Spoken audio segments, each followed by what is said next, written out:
Hi, this is Travis coming to you from the beautiful ranges of MHF Enterprises Shooting Academy in Denison, Illinois.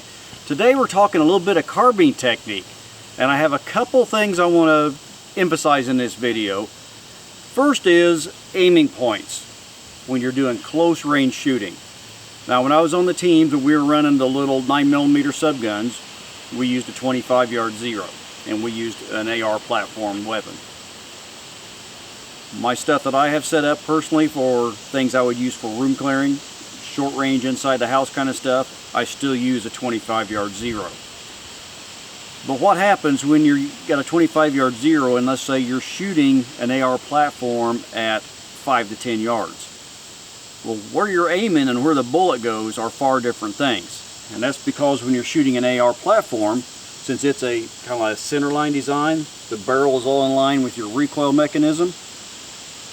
Most rifles have a drop comb back here, so when you have your cheek weld, your eye sits lower in relation to the barrel. Since ARs are all an inline design, your eyes sit higher, and that's why an AR will have a high aiming device, whether it's a carry handle with fixed sights or flip-ups on a rail or a red dot like this. They're all quite a bit of offset from the center line of the barrel. So what that does, if I'm aiming in these places and I'm back at 25 yards, you know, I aim here, I hit here. But as I walk in closer, there's the center line of my barrel right here.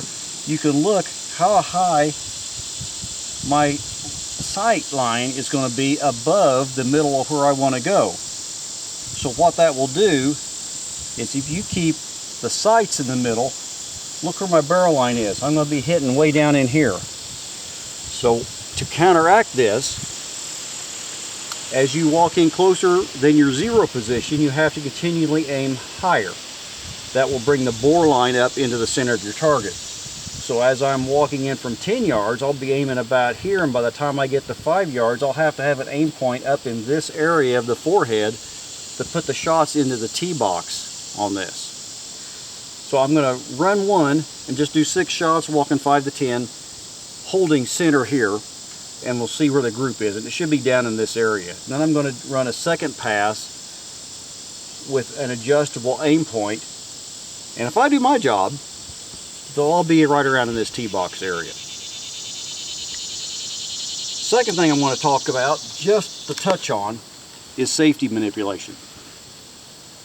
So, kind of like when I'm holding the AR, this thumb is always pretty much flat to the ground.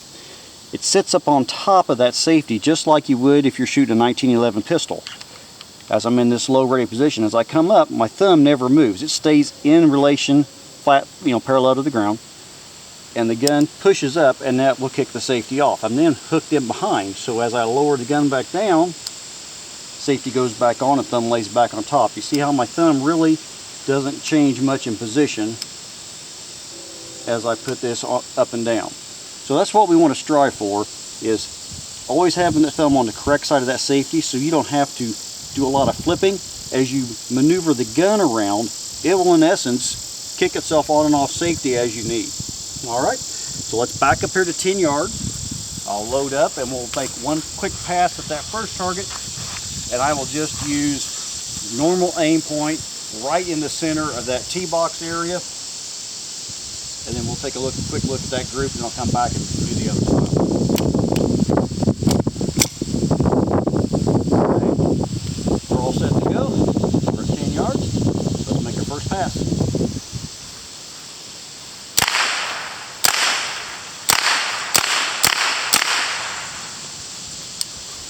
Okay.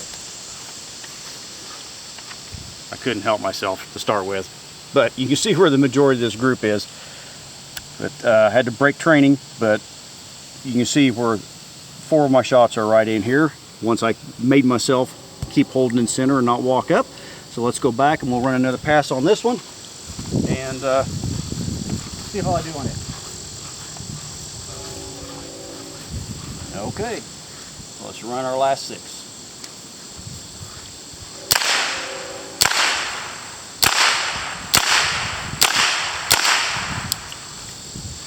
Okay. One little bobble here, pulled the trigger just a hair late as my foot hit.